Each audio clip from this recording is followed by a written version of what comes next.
वहां का आंखों देखा लोग हाल बतावल जेकर सुहाग 8 दिन का ब्याह भइल रहल, अपना पति के साथ जो सुहागन बन करके गई थी वहां कश्मीर की वादियों में धरती का स्वर्ग देखने, नर्क बन करके जिंदगी वापस आ गई और पति मारा गया। आंखों देखी हाल बता रही थी, ना कोई सुरक्षा, ना कोई व्यवस्था, ना कोई मिलिट्री का नौजवान, इंडियन आर्मी का जवान, ना कोई वहां कश्मीर का सिपाही पुलिस। आखिर क्यों? यह किसकी कमी है? सवाल किससे होगा, किससे किया जाएगा सवाल? सवाल करने वाला कौन होगा? सवाल कौन करेगा? किससे किया जाएगा सवाल? सवाल तो सरकार से ही किया जाएगा। लेकिन ये बिकाऊ मीडिया ने देश को बर्बादी के कगार पे पहुंचा दिया है दोस्तों।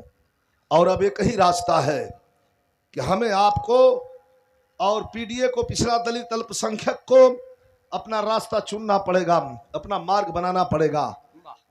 जब जब भारतीय जनता पार्टी की सरकार रही है हिंदुस्तान में, चाहे वो पुलवामा का अटैक हो और चाहे ये पहलगाम का अटैक हो, चाहे संसद भवन पे हमले का अटैक हो और चाहे उरी कांड का अटैक हो, चाहे बंबई वाले कांड का अटैक हो, जितना आतंकवादी उठा करके पढ़ लीजिएगा, मैंने मनन किया है, आज दोपहर में ही पढ़ रहा था कभी जी। ये जितने आतंकवादी अटैक हुए हैं सब भारतीय जनता पार्टी की गवर्नमेंट में हुए हैं।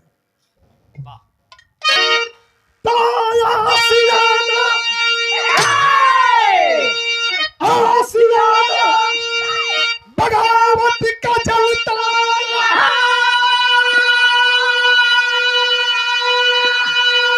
और लोहे की बरसात होती रही। अरे जन्मभूमि विफोलो चल भरे, उन शहीदों की माला पिराती रही।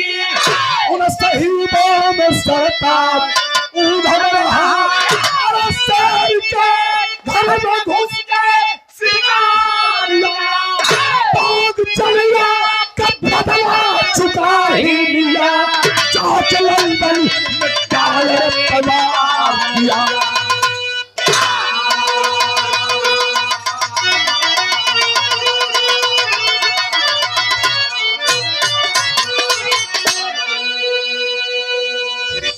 वर्ष उम्र होते होते 16 वर्ष उम्र होते होते उधम सिंह कौन था? बाग जलिया का बदला चुका ही लिया, जाके लंदन में डायर पर वार किया। ये ऐसा भी रहा भाई, हमारे गुरु जी का, रामदेव गुरु का प्रसाद, कहीं कहीं कि हम प्रसाद के तौर पर गाइला। कितनी बढ़िया लाइन बा मास्टर।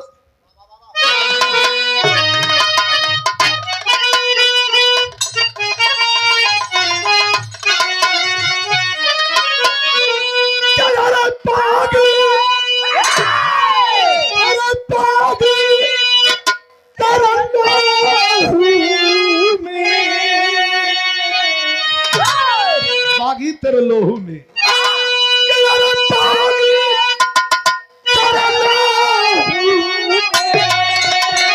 अरे क्रांति की रवानी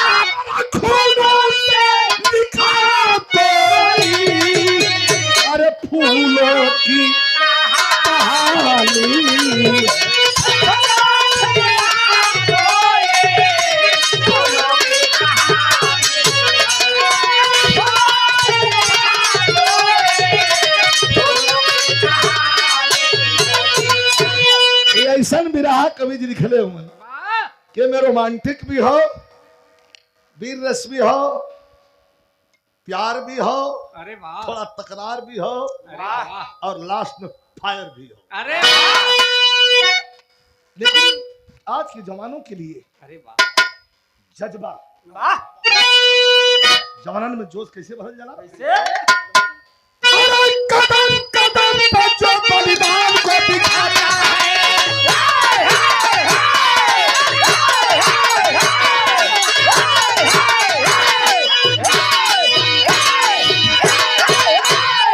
अरे कदम कदम पे जो बलिदान को दिखाता है, वतन उसी का जो वतन के काम आता है। सनोनिस बेटा साथी मेला था, बाग जलियान में भाई हुआ था मेला था, यह लोगों पे डालर गोली चलवाया था, खून से अमृतसर के धरती को नहलाया था। 7 वर्ष का वो उधम से दुलारा था, 7 वर्ष का वो उधम से दुलारा था। बाप ने गोली खाते बाप को निहारा, गोली खाते बाप को निहारा। खून न खाया कसम सीखना दिखाऊंगा, खून न खाया कसम सीखना दिखाऊंगा, बाप का बदला निकाले से चुकाऊंगा, बाप का बदला निकाले से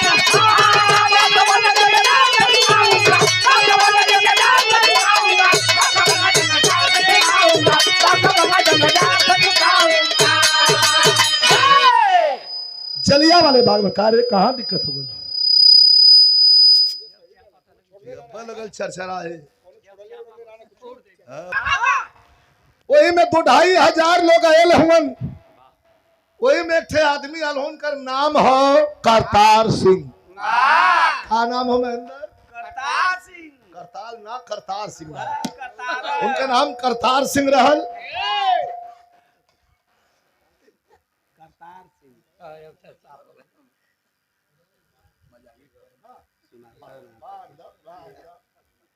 ये बात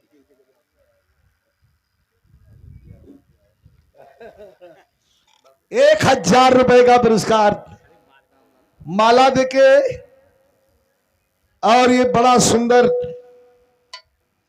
अंग वस्त्र देके समाजवादी सभा से स्वागत कैलन। इंडियन आर्मी के जवान हुआ। 1,000 रुपया पुरस्कार प्रदान कैलन। बहुत बहुत प्रणाम हो। कार्य भैया अतेंद्र यादव जी के द्वारा ये पुरस्कार प्रदान कल गए हो। भैया के बहुत बहुत नमस्कार प्रणाम बा। सब भैया इनके नमस्कार प्रणाम। तनी बिरहा आप लोग बड़ा सुनल नहीं। बिरहा का जो हो थोड़ा सा रचना देखे लिखल कैसन हो, वीर रस भी हो, थोड़ा रोमांटिक में घूमल आप लोग से बतावे कि ना हो। पहलवान मेला में कैसे आदमी घूमल? अपन सब कोई मेला देखत बा, केहू बांसुरी बजावत बा, केहू पिपहिरी बजावत बा। लड़का का गोबाड़ा लेके दौड़त हुआ। हां केहू चटहिया जिलेबी है चुटल बा। अच्छा मेला हम तो देखले बा कि ना दोनों जने मेला? हम मेला देखले हैं। कब का? जितनी दूर है कुल बरौनी उरौनी पटा जा मेला। अरे वाह, नहीं कई कटघरा के मेला लगे हमारे किरान मौनी बाबा का लगे। यह तोरे बन देवी माई के मेला लगे। मेला में बड़ा खेला होला। हमें गलती करला कोई और पिटा जाला कोई। अरे वाह, यहाँ तक हम ना जान चाहते ना। ठीक है ए महाराज, राय धरा ए, रोका रोका है। रोका, बस रोका महाराज, राज हमारा रोका रोका, अंगुरी हारमोनिया तक। हाँ करने की मजा, करने की मजा। ए भैया जलिया वाले बाग में 2,500 लोग मेला देखत रहलन। आ जलिया वाले बाग में जो गयल होई देना गल हमारे अंदर से देख ले। अंदर बहुत बड़ा ग्राउंड, जाए का रास्ता एक ही और निकले का रास्ता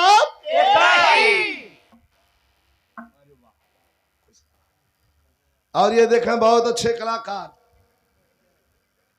आर्टिस्ट भी हैं, सिंगर भी हैं, गायक भी हैं, एक्टर भी हैं। ये हमारे छोटे भाई कुल जने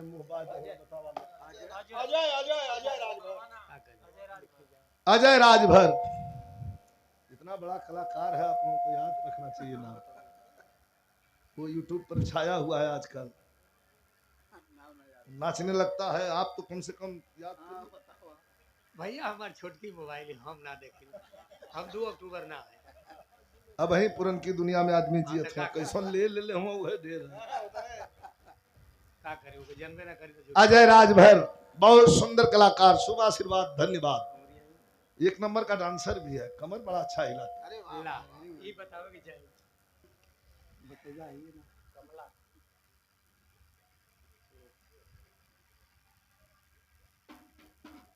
कमला बेचैन मत पुकार रखा। हाँ तो जलियांवाला बाग में जनरल डायर के कोनो खबर ददल अंग्रेजन का साहब रहल, ओके खबर कोनो ददलस कि अरे कुल मेलवा में मेला ना देखत हुआ, मेलवा के बहाना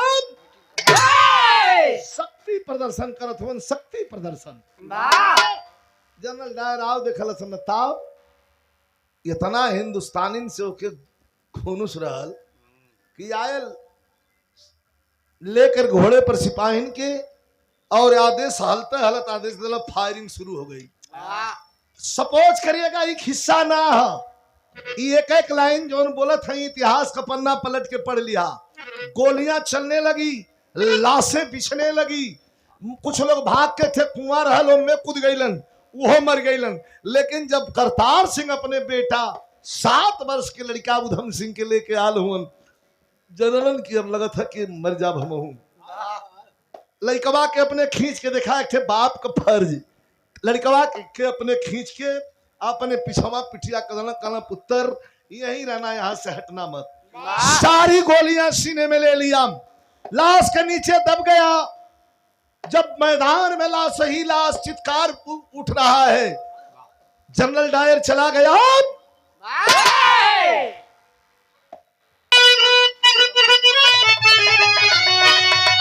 जब उठा है उधम सिंह 7 बरस के लड़का, प्रतिभा तो छोटे में न सिन्हा जाले, तो लड़का एक नजर थकलस खाली जलिया रे बाग में खाली लसिया लौकत हो। तो कभी कहत हवन के खूनावा, अरे खूनावा उधम सिंह का मनवा बिरवारी बिरवारी, अरे घूमत पहुंचल पंताई सहरिया बिरवारी।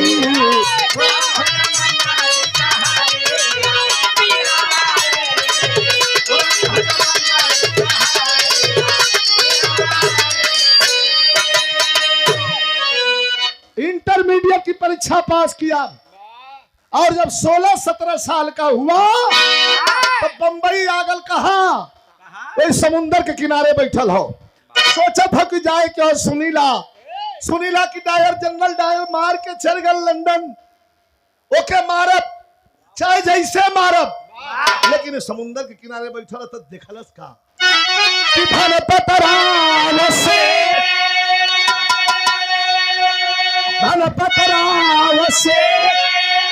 करे खालती कुमारी,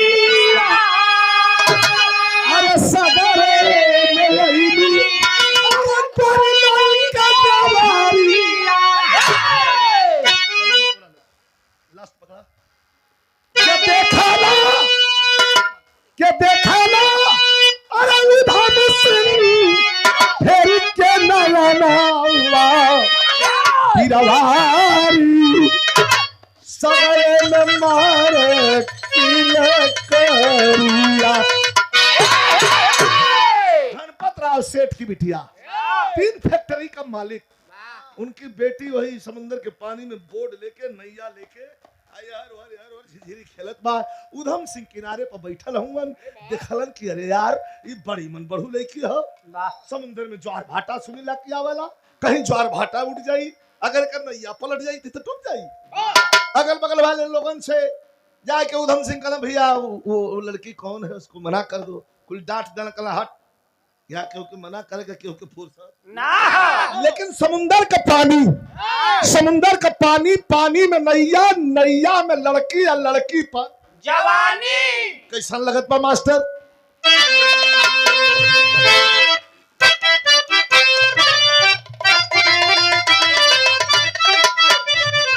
ई बिरहा ऐसा है कि अगर कुछ पॉइंट आदमी के भाई आज याद हो गावल कैसा लगत बा समुंदर के पानी में वो लड़की।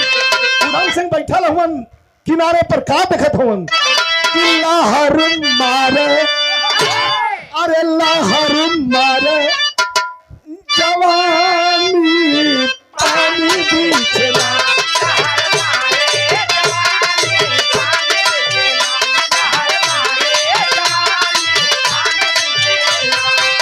अरे लहर मारे जवानी पानी पीछे अरे हाँ पानी क्या हुआ मौसम तूफानी पानी पीछे।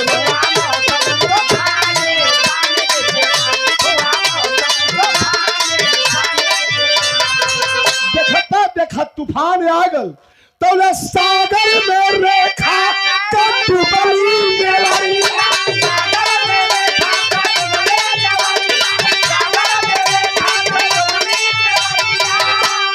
अरे बागी उधम सिंह का पानी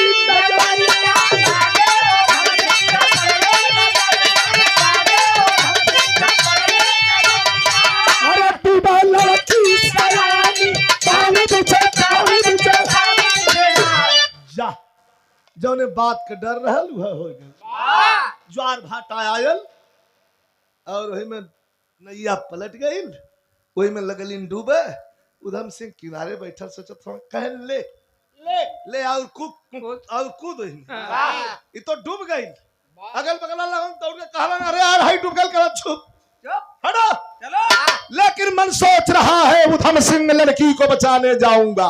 किनार पर बैठ के और मन सोच रहा है उधम सिंह लड़की को बचाने जाऊंगा। डायर को कैसे मारूंगा जब बीच में डुबकी खाऊंगा। फिर बागी दिल ललकार कहा। हर इंसान का हृदय दो भागों में बटा है, एक अलिंद दूसरा नील, एक सकारात्मक एगो कहला हाँ एगो कहला ना। फिर बागी दिल ललकार कहा और वीर जो हिम्मत हारोगे अरे एक लड़की नहीं बचा सकते तो टायर को कैसे मारोगे। कूद पड़ा है उधम सिंह, कूद पड़ा है उधम सिंह, लड़की को पीठ चढ़ाया है, आकर के थपेड़ा लहरों का उधम किनार पर लाया है।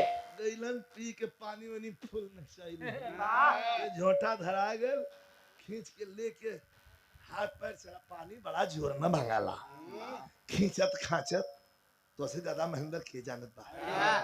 पानी इतना जोर मांगला बड़ा सुखा जाला तो रात दिन बिरहा से छुट्टी भेले के बाद नदिये में रह लगलन जौन हो खींचत खाचत लेके पहुंचलन किनारे।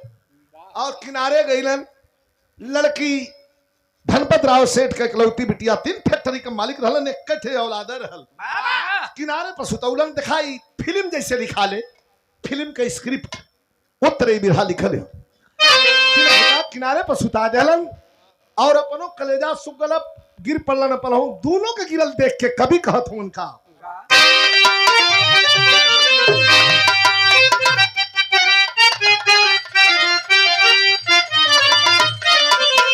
काला पत्थर फिल्म का गीत बा।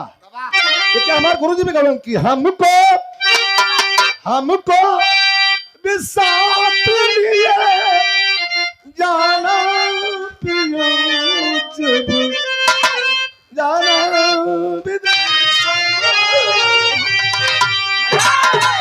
लेकिन एक तरफ लड़की गिरी है किनार पर, एक तरफ उधम सिंह कभी कहते हैं सोया अरे सोया सूरज कलोरी पिमाया के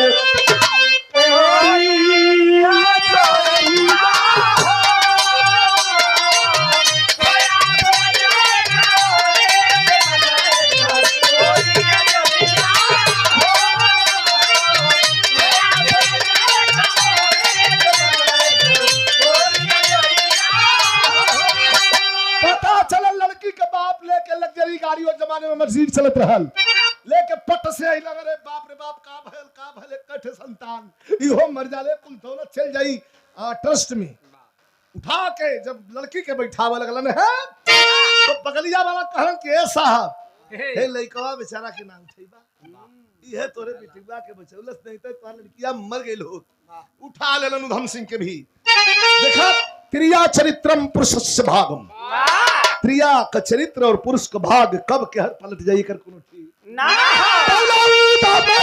रेखा का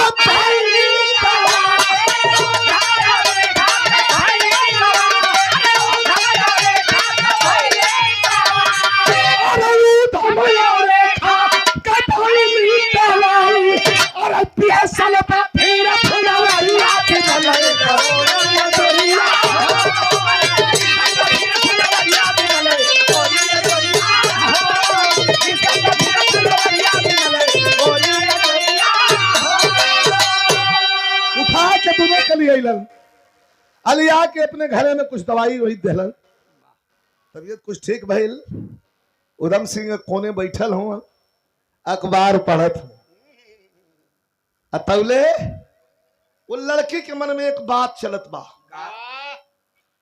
कि जिंदगी बचौलन ई तो जिंदगी का मालिक ही है हुआ अब दुनिया में कहीं केहू से बियाह शादी न करब हमरे जिंदगी का मालिक यही हुआ लड़की के मतारी चल गई है शॉपिंग करे बदे बाबू चल गए फैक्ट्री अकेले घर में लड़की है देखिए प्रेम का बीज अंकुरित होता है और लेके एक चाय का प्याला पहुंचल आए अकेले उधम सिंह से कुछ छेड़खानी करत बा काप कहत बा काके पीले रे पागल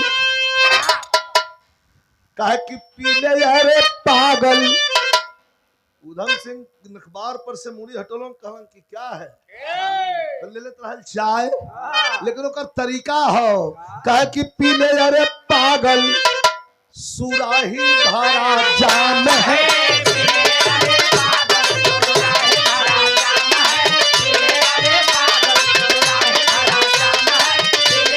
कहे कि पीले अरे पागल सुराही भरा जाम है कहे कि मेरे पहलू में अब प्रपोज उल्टा करत बा कहे कि मेरे पहलू में मधुशाला तमाम है शराब है शराब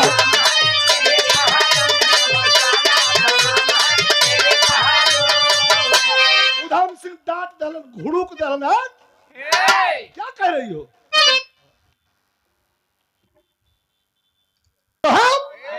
कहे कि बिना प्यार का अब ये खुला नहीं है लड़कियां कहे कि बिना प्यार का अरे कोई जीवन नहीं है प्यार भरी जिंदगी दुनिया में नाम है घाटा का सौदा ना है नफा में रहबा बियाह कला 3 फैक्ट्री का मालकिन है बाबू माई के को लड़का नहीं होना मई है कबिया कला जाम है जाम ऐ जाम सबके नसीब नहीं हो के होठ से लगा ला जिंदगी धन्य हो जाई उधम से कला सुना यहाँ सुना बड़ा सुन ले ही कहन की जाम जबरी पिलाना बुरा है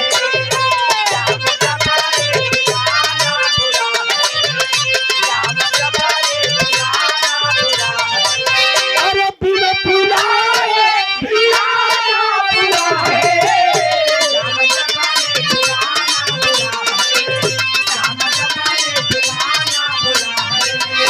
बिना पिलाए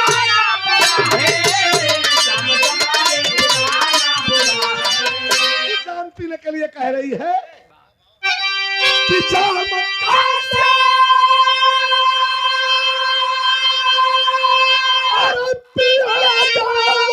पागल अरे चौकी खूरा कब क्या हुआ है कि तीरा हरदम चलाना बुरा है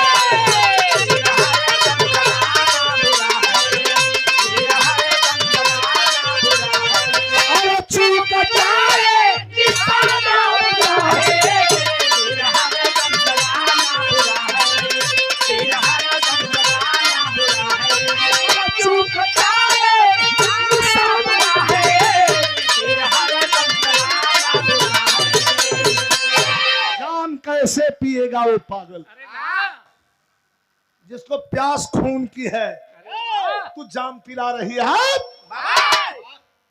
लड़कियां डरा गई, लड़े बप्पा रे कई का कहत हुआ।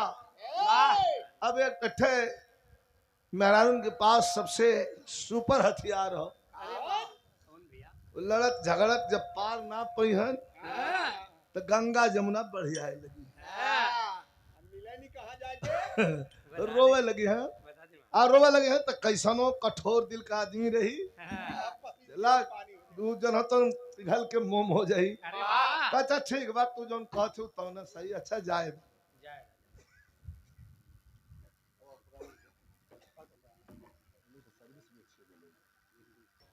अब रोवे लगल, पकड़ ला सुदम सिंह का हाथ आ लगल रुआ कहे सुना ये जिंदगी बचौले हुआ तू, जिंदगी का मालिक तू ही हुआ। संजय भैया सुना ध्यान से, थोड़ा 5 मिनट आओ। का जिंदगी बचौले हुआ तू तो जिंदगी तोहरे नाम से लिख दिले है, बैनामा कह दिले है। रोवे लगल पकड़ के हाथ उधम सिंह का कहे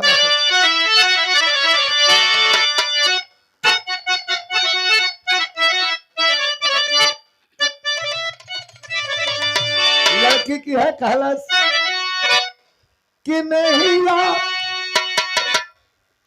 कहे कि नहीं आ के जानी तोड़ा गवारी पिया का जीवन बनाला। अरे करा हमसे शादी कहे कि जीवन बनाला।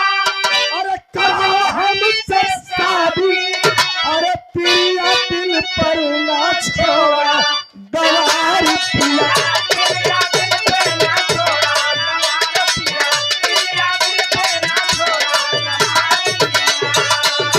शादी के ला घटा का सौदा ना हो। तब उधम सिंह 2 कदम पीछे उठलन, खड़ा होकर कहलन मेरी शादी हो गई है। कहा कैसे? कहा कि जवानी जिसकी पागी बन गई, जवानी जिसकी पागी बन गई, बाधा सर पर कफन है उधम सिंह।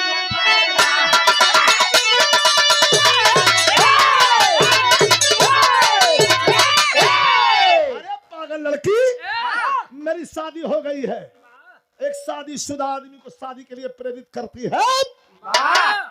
देखा झूठ मत बोला, झूठ मत बोला। शादी हो गई है पे आ गई। 3-4 मिनट और 3 मिनट गौर करिए। कहे कि हमार बियाह हो गया का गलती, गलती मत बोला। अब बिहानवा हमार बाबू पूछत रहलन कि बियाह कैले हुआ कि बिना विवाहित हुआ, तो कला कि नहीं अभी अनमैरिड हूँ, शादी नहीं हुई। इतनी बार हमसे कतवा बियाह हो गला, कहा हमार बियाहो हो गल अपने दुल्हन के नाम तो के बताई। अरे खवा अकेला घर में धनपत रहा, सेठ के बिटिया कहे दुल्हन के नाम। हाँ तनी बतावा तो का दुल्हन के नाम बतलो मास्टर। और कैसा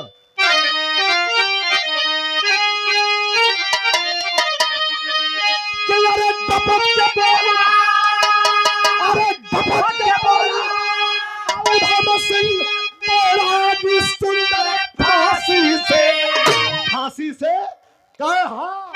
अरे डपट के बोला उधम सिंह बोला कि सुंदर फांसी से हो गई है रेखा हमारी,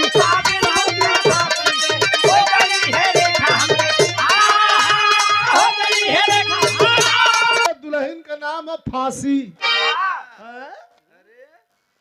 बड़ा अटपटा नाम फांसी। उर्मिला, परमिला, गीता, सीता, प्रियंका, अनीता, कविता, अंशिका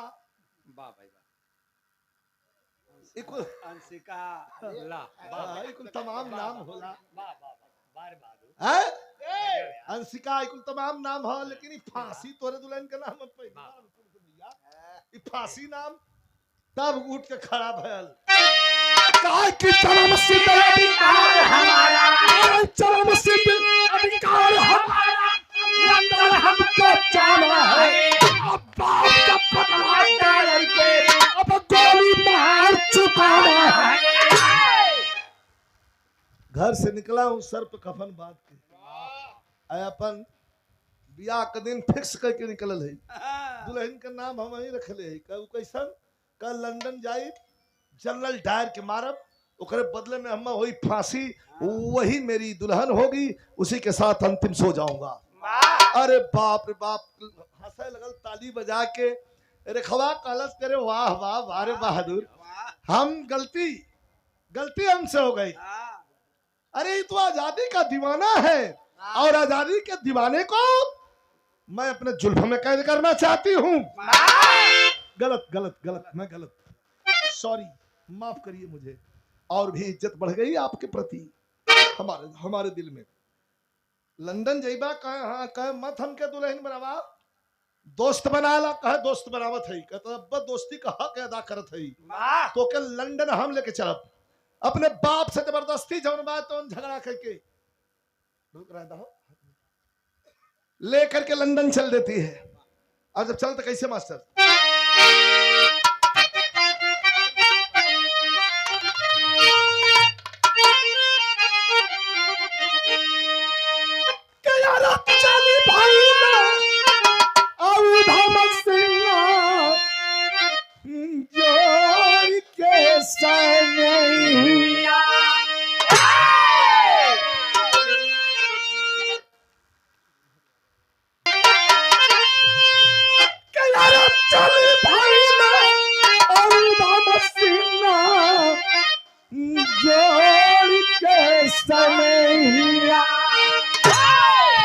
संगवा में रेखा चलली पल के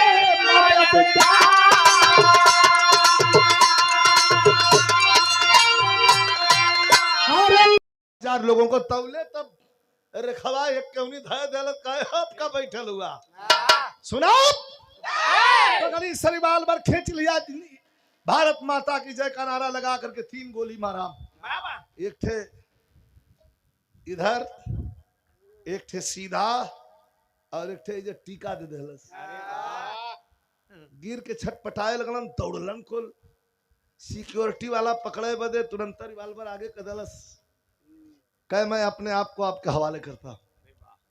लेकिन कवि का लेखनी बड़ा खिलखिला के हंसल। ये जज्बा आज होड़ लगल है कौने चीज का, धन कितना अर्जित कैले, लूट खसोट के कितना जल्दी हम धनी हो जाएंगे। गलत है कि सही? एकर होड़ लगल है। अब वो जमानवा में कौन होड़ लगल रहल कि पहले हम गोली खा,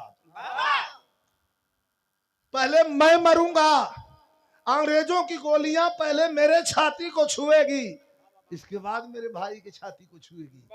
ये होड़ लगी थी। यही अंतर है इस जमाने में उस जमाने में। आज आप हमान बैठल है अपने बेटा का, भतीजा का, बहनी का, बेटी का, चाहे केहू का बियाह शादी करत है, तो क्या उनका योगदान हम भूल जाएंगे? पकड़ लिया अंग्रेज और लेकर के चलते हैं तो भाव है।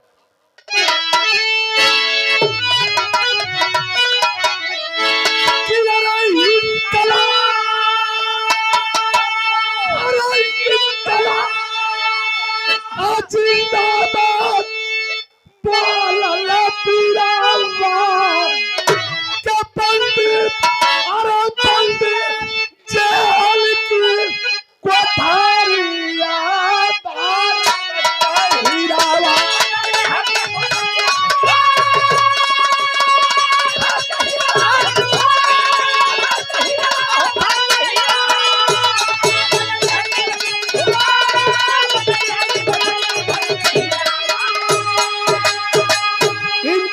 जिंदाबाद बोलल बिरवा, बंद जेहल के कोठरिया भारत के हिरवा। फांसी कल होने वाली।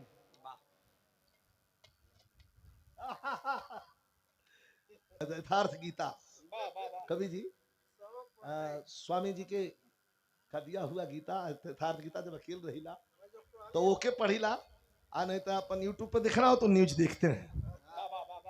भैया प्रणाम।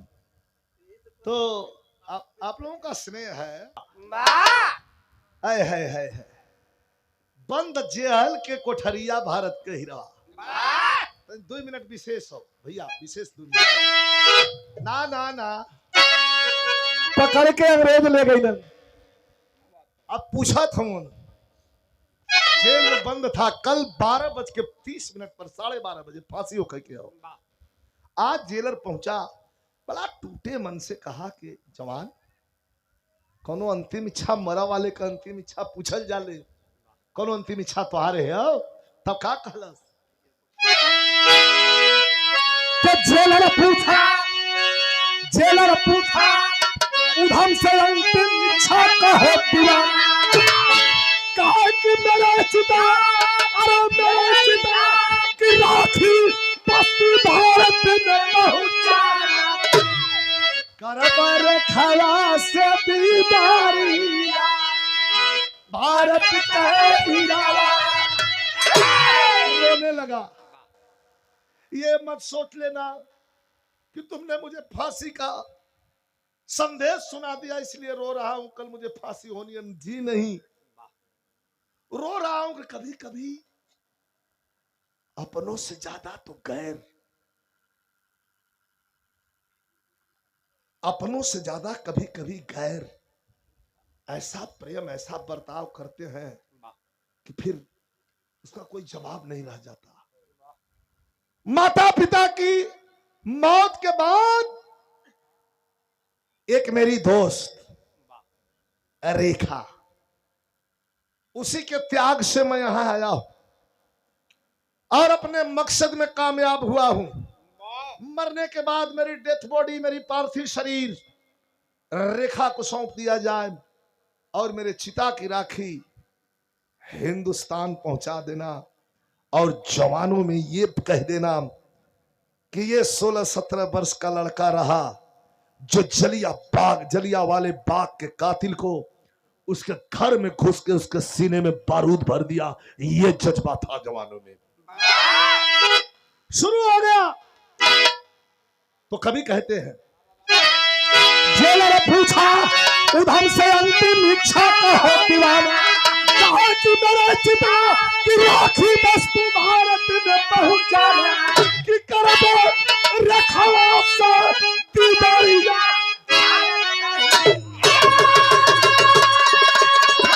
राघो एक थे माघो, का करें? एक थे चाली, एक थे पट रही, एक थे पठोई, एक थे चाले।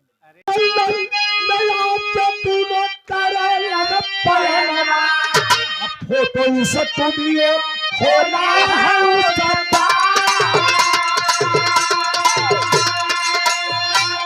अरे ये कभी न पड़ल अखबार पर नजरिया, मीटिंग में आए का डायर मिला समाचार। एक दिन बैठा हुआ था, तब तक वहां का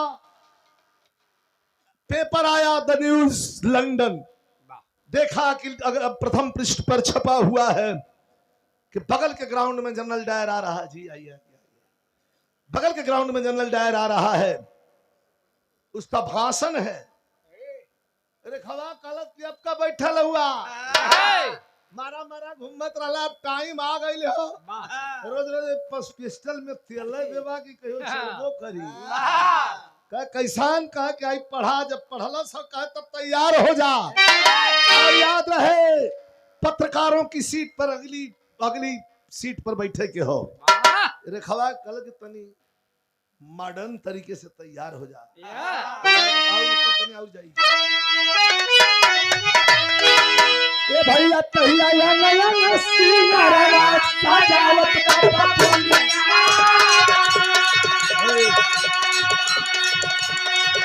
भैया नया सिंगारा सजावट का बोलिया। अरे पगड़ी मेरी लाल पर खोसा है सरदा। भैया पगड़ी मेरी लाल पर खोसा है सरदा। पहला मंचला पे आके दायर बोलल बाबा छनिया। पहला मंचला पे आके दायर बोलल बाबा छनिया। अरे भाई हजारों लोगन के रही हमता। अरे भाई हजारों लोगन के रही हमता। लाल होई गई धमसिंह का नाच। लाल होई गई धमसिंह। पगड़ी शरीर पर निकाला सर। अरे पगड़ी शरीर पर निकाला। निकाल लिया पगड़ी शरीर पर।